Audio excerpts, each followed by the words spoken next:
Carlos sat in the sterile confines of his hospital room, the faint beeping of machines punctuating the silence that enveloped him. The walls, painted a dull shade of beige, seemed to close in on him as he stared blankly at the opposite wall, lost in a labyrinth of memories. He could almost hear the echoes of laughter from family gatherings that once filled his home with warmth. Birthdays, holidays, and simple Sunday dinners, each recollection a reminder of the love he once shared with his children. But now, those memories felt like a cruel joke, a stark contrast to the betrayal he felt deep in his heart. "How could they do this to me?" he murmured to himself, the words heavy with disbelief. Amanda, Jake, and Lisa, once so full of promise and love, had chosen their own interests over the well-being of their father. He remembered Amanda's bright smile as a child, her enthusiasm for life, and how she would sit on his knee, chattering about her dreams. Jake, with his boundless energy, always eager to impress, and Lisa, the sensitive soul who would curl up next to him with a book. Those images now flickered like old film reels, taunting him with their distance. Outside his room, the faint sound of raised voices broke through his reverie. Curiosity piqued. He strained to listen. The argument was unmistakable. His children were at it again. "I can't believe we're stuck with this mess." Amanda's voice was sharp, laced with irritation. "Why can't he just accept that he needs help? It's not like we can keep pouring money into this." "Are you serious right now?" Jake shot back, frustration evident in his tone. "It's not about the money. He's our father. We should care about him, not just about what we can inherit." "Right, because that's what he's been all about, his needs," Lisa chimed in, her voice dripping with sarcasm. "Let's just hope he doesn't drag this out. We have lives to live." Carlos's heart sank further with each word he heard. The icy realization that they were more concerned about their inheritance than his health stung like 1,000 needles. He felt small, powerless, abandoned in a hospital bed where he thought he would find solace and care. The flickering fluorescent lights above seemed to cast a harsh spotlight on the reality of his situation. As the argument escalated, Carlos closed his eyes, willing the noise to fade. He thought back to the times he had sacrificed for them, working long hours to provide a comfortable life, celebrating their successes with pride, and comforting them in their failures. The love he had for his children was profound, yet they appeared to have forgotten it entirely.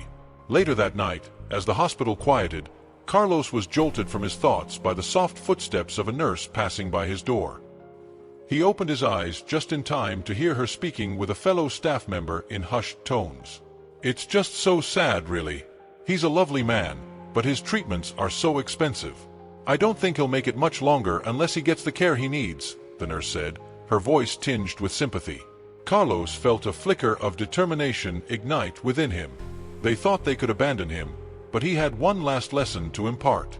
A plan began to form in his mind, a way to turn their selfishness into a chance for growth. He would teach them about true wealth, the kind that couldn't be measured in dollars or cents. He sat up a little straighter, wiping away the tears that had begun to form. "They will learn," he whispered into the stillness of the room, his voice barely above a breath. "They will learn what it truly means to be a family." With that thought, a sense of peace washed over him, and he allowed himself to rest, his mind racing with the possibilities of what lay ahead. The children would soon find that their father was not as helpless as they believed. Instead, he was a man with a plan, ready to guide them toward redemption, even from beyond the grave. The heavy oak doors of the lawyer's office swung open, revealing a somber atmosphere that hung in the air like a thick fog.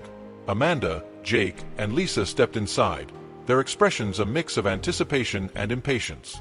They had gathered not only to hear the last wishes of their father, Carlos, but also to claim what they believed was rightfully theirs. The polished table gleamed under the harsh fluorescent lights, and the lawyer, a middle-aged man with thinning hair and a serious demeanor, gestured for them to take a seat. "Thank you for coming," he said, his voice steady but lacking warmth. "I know this is a difficult time, and I appreciate your patience." As the siblings settled in, their minds raced with visions of fortune.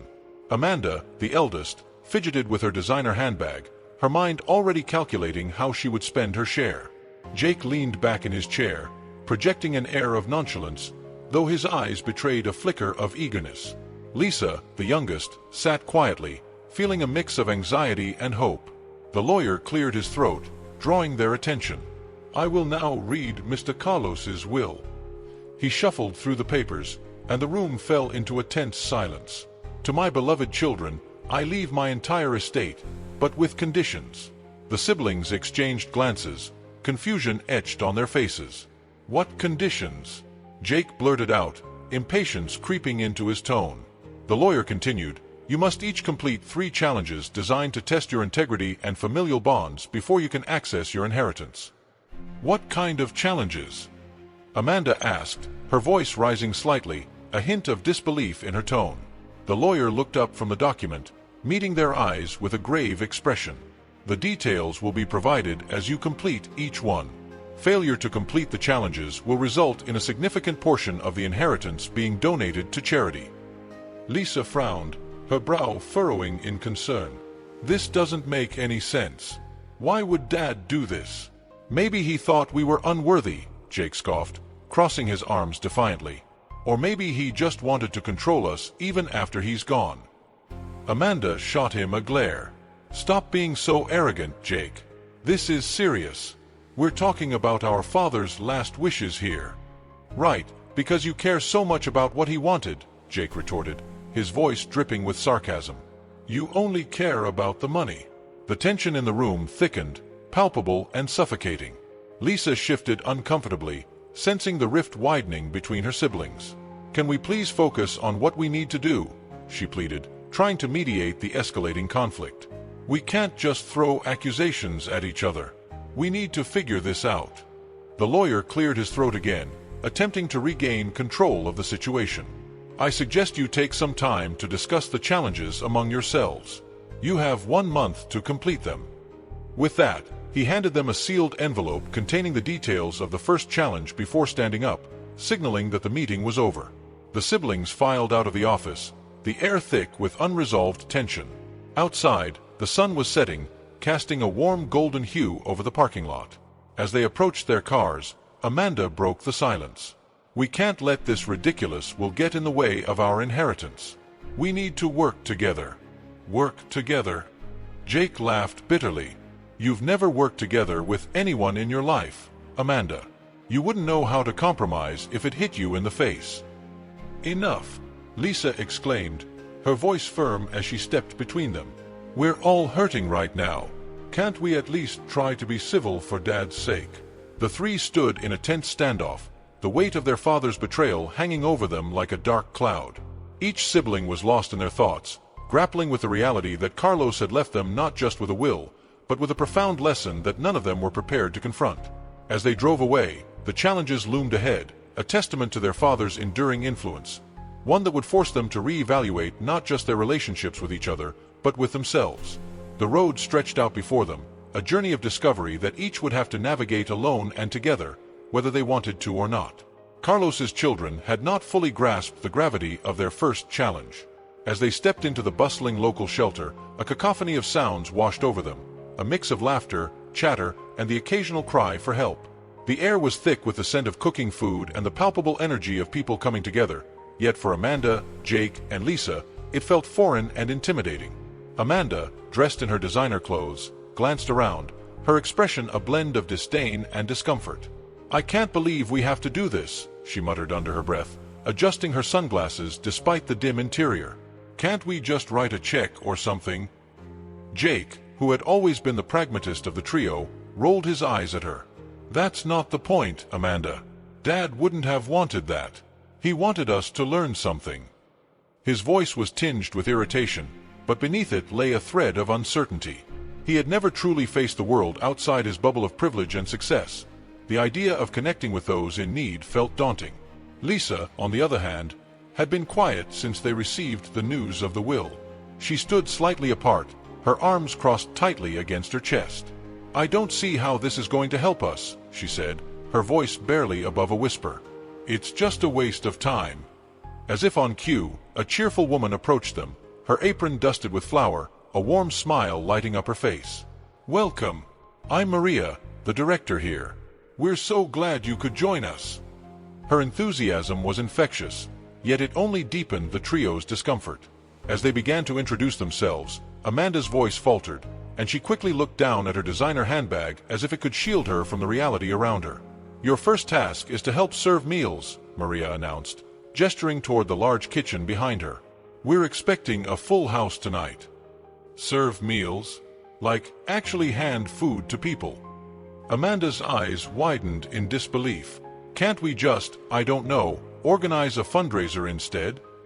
"Serving meals will teach you more than any fundraiser ever could," Maria replied, her tone gentle but firm. "Every person here has a story. You'll see."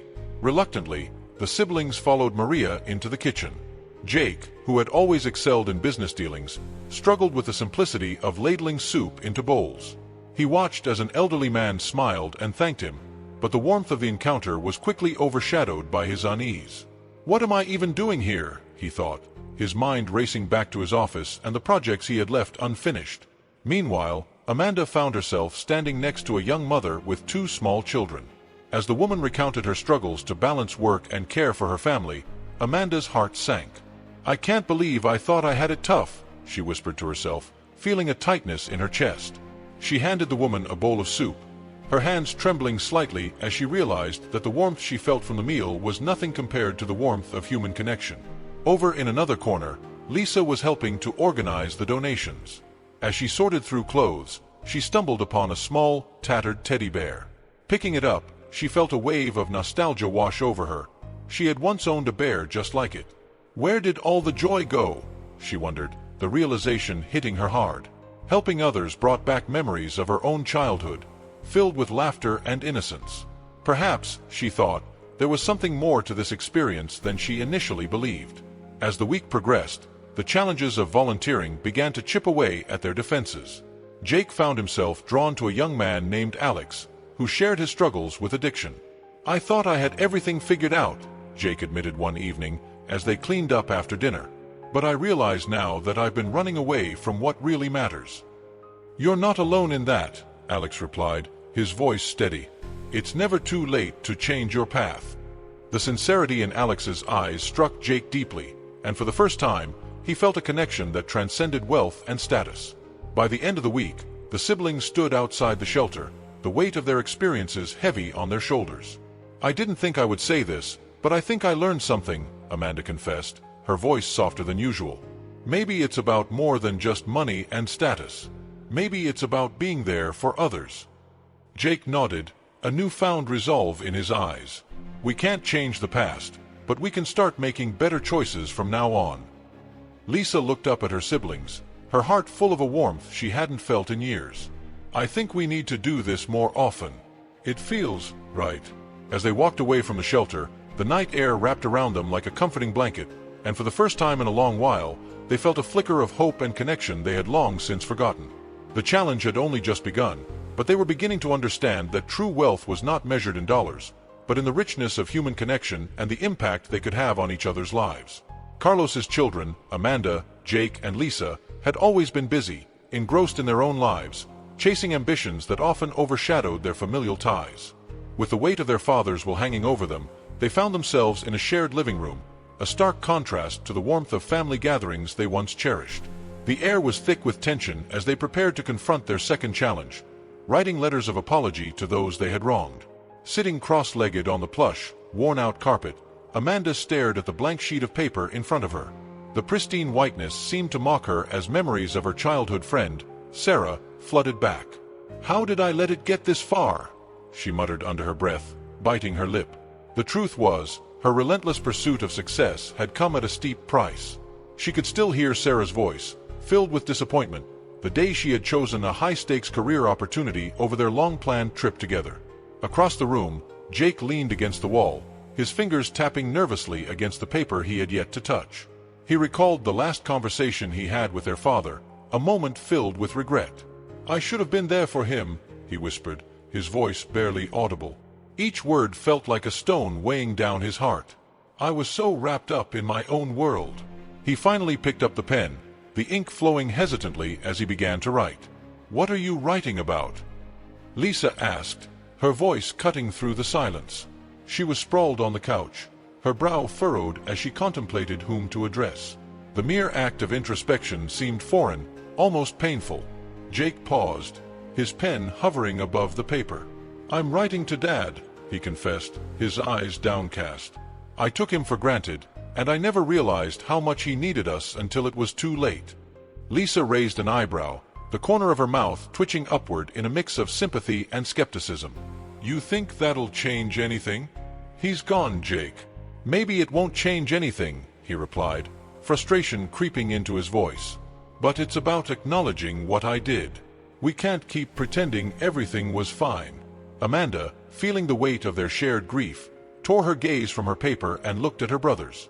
"I think we all have things to say," she said softly. "I hurt Sarah deeply, and I never even apologized. All for what? A promotion. It was stupid."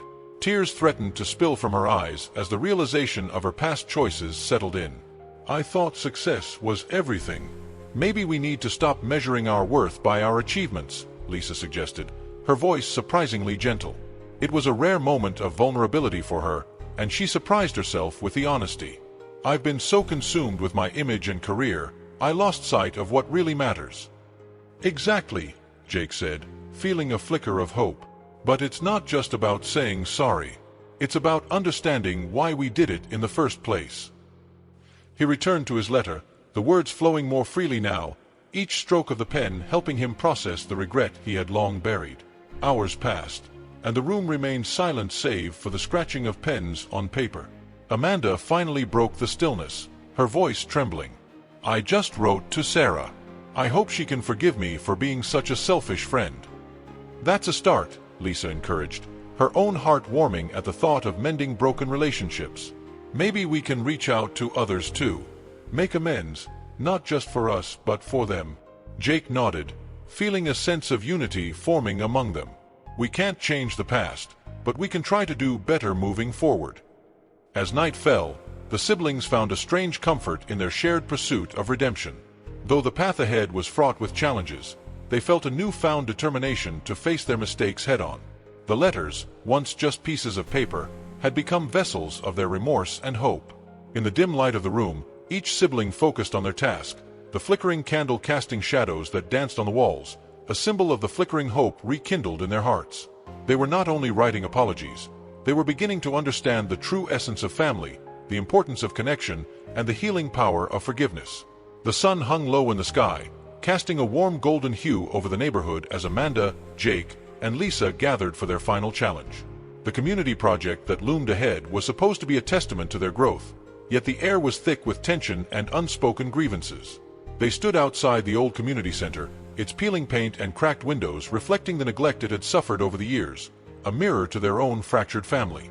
"I still can't believe we have to do this together," Amanda said, crossing her arms tightly over her chest. "Why can't we just hire someone? We've got the money." Jake rolled his eyes, kicking a loose stone on the pavement. "Dad wanted us to do this ourselves, remember? We can't just throw money at everything. Besides, it's not like we're in a rush to squander his inheritance." Lisa, who had been silent until now, spoke up, her voice steady yet tinged with frustration. "This isn't about the money, Amanda. Can't you see? It's about proving we can work together. We owe it to Dad, and to ourselves."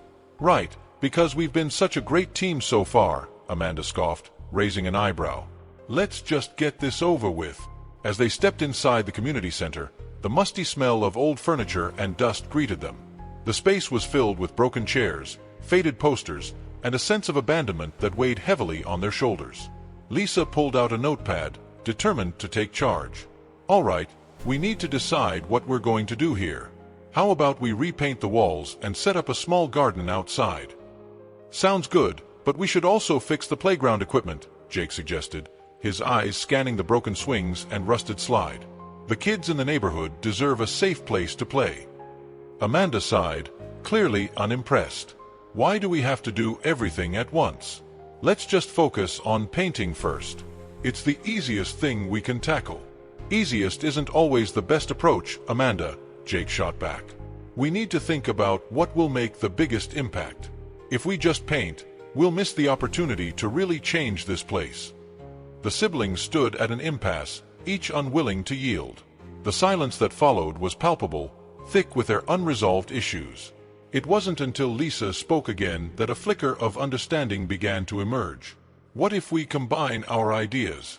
We can paint the walls, and while some of us do that, others can work on the playground. We can divide the tasks based on what each of us feels passionate about. Amanda's expression softened slightly as she considered her sister's proposal. I guess that could work, but we need to communicate better about what we're doing. I don't want to end up with mismatched colors again. Jake chuckled, the tension easing a bit. Agreed. No more tragic color choices. Let's find a palette that reflects the spirit of the community. With a newfound sense of cooperation, they started brainstorming ideas. As they painted together, laughter began to replace the earlier hostility. Remember that time Mom made us paint the fence and we ended up covered in more paint than the wood? Lisa laughed, her eyes brightening at the memory. Yeah, and Dad just sat back and watched us make fools of ourselves, Jake added, his smile genuine. He could have helped, but he just thought it was too funny. As the hours passed, they worked tirelessly, a rhythm developing as they painted and repaired, sharing stories and reminiscing about their childhood. The community members began to notice their efforts, stopping by to offer encouragement and gratitude. A young mother with 2 children approached them, her eyes shining with appreciation. Thank you for doing this.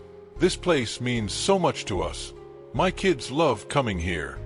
The siblings exchanged glances, the weight of their father's lessons settling in their hearts. They were creating something meaningful, something that would have a lasting impact on their community. With every brushstroke, they felt the barriers between them begin to dissolve. I didn't realize how much this mattered until now, Amanda admitted as she wiped her brow, glancing at the newly painted walls. It feels good to see that we can contribute something positive. Jake nodded in agreement, his usual bravado softened. Yeah, it's nice to actually be a part of something bigger than just ourselves. I think Dad would be proud. As the sun began to set, casting a warm glow over their work, the siblings stood back to admire their handiwork. The community center, once a shadow of neglect, now radiated with color and hope. In that moment, they understood that true wealth lay not in inheritance or material possessions, but in the connections they forged with each other and the impact they had on those around them. They had begun to mend the ties that had once bound them, and in doing so, they had discovered a wealth far greater than they had ever imagined. As the last rays of sunlight slipped through the hospital window, casting a warm glow across the sterile room, Amanda, Jake, and Lisa sat in a tense silence. The weight of their recent challenges lingered in the air, but it was the letter they had just discovered that stirred a whirlwind of emotions within them. It was as if their father, Carlos, had reached from beyond the grave to deliver a final crushing lesson. "Can you believe this?" Amanda exclaimed, her voice trembling with a mix of anger and disbelief as she held the letter in her hands. "He's saying that none of this matters unless we fix what's broken between us." Jake leaned forward, his brow furrowed. "It's just a ploy. He's trying to manipulate us from the grave. We completed the challenges. We deserve what's ours." Lisa, who had been quietly listening, finally spoke up, her tone steady yet contemplative. "Maybe he's right. We've spent so long fighting and resenting each other. Look at what we've accomplished together. We can't just brush this off." "Accomplished? What do you mean?" Jake shot back, his frustration boiling. "We're not a family. We're just 3 people who happen to share the same blood. I'm not going to be guilt-tripped into believing we can magically fix everything just because Dad left us a letter." Amanda ran a hand through her hair, visibly distressed. "What if he means it? What if this," she gestured to the letter, "isn't just about the money? What if it's about us learning to be better people, better siblings? I want to try, even if it's hard." "Try?" Jake scoffed, crossing his arms defiantly. "You mean we should just sit around and talk about our feelings? That's not how the world works, Amanda. You know that." Lisa, sensing the growing tension, took a deep breath. "What if we set aside our differences, at least for a moment, just to see if we can communicate truly and honestly? We owe that to Dad, don't we?" The room fell silent again, the siblings lost in their thoughts. The challenge had shifted from mere tasks to a deeper struggle, one that required vulnerability, honesty, and a willingness to confront their past pains. "I can't believe we're even discussing this," Jake muttered, but there was an undeniable softness in his voice. "He really wanted us to come together, didn't he? Maybe we should try." Amanda's eyes lit up with hope. "Exactly. We could start by sharing what we've learned from the challenges. I've realized how much I've taken for granted, especially my friendships. I've been so focused on my career that I've pushed people away. And I've neglected our family, Jake admitted reluctantly, his bravado faltering. I've been so caught up in my own world, thinking money could fill the void. It hasn't. Lisa nodded, her heart swelling with a newfound sense of unity.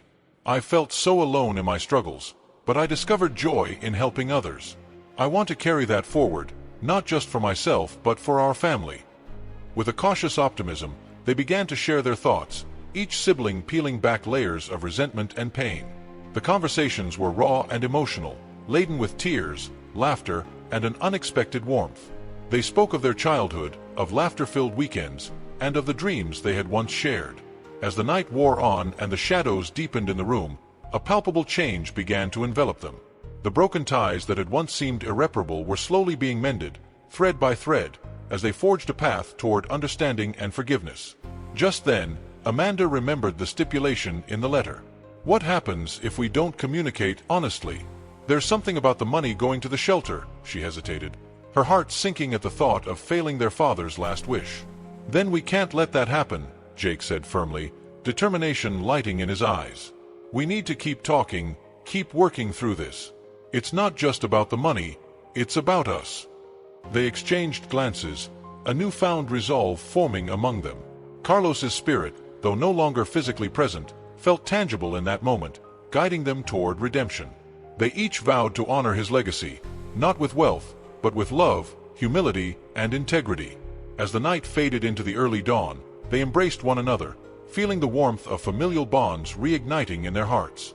It was a beginning, a transformation that Carlos had hoped for, and finally, they were ready to embrace it together.